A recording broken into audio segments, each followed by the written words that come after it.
قرآن کریم میں ہے کہ حضرت موسیٰ علیہ السلام جب پیدا ہوئے،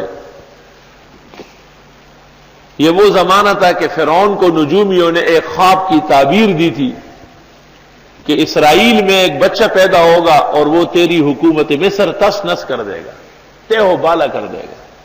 تو فرعون نے حکم دے دیا کہ جو بھی بچہ پیدا ہو وہ قتل ہو جائے۔ حضرت موسیٰ جب پیدا ہوئے تو ماں کو برداشت نہیں ہوا کہ وہ اسے قتل کرے۔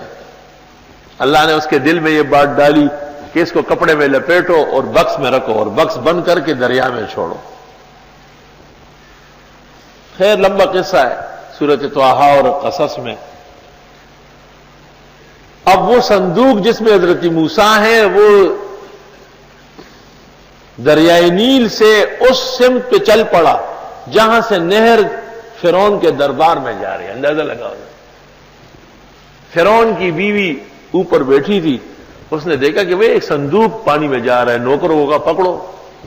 جب پکڑ کے لایا گیا اور کھولا گیا تو اس میں حضرت موسیٰ علیہ السلام بیٹھے ہوئے۔ اللہ تعالیٰ نے اس کے دل میں ایسی محبت ڈالی کہ اس نے کہا یہ بچہ ہم پالتے ہیں۔ قرآن کریم میں اللہ فرماتے القیت علیک محبۃ منی، میں نے آپ کی محبت پیدا کی۔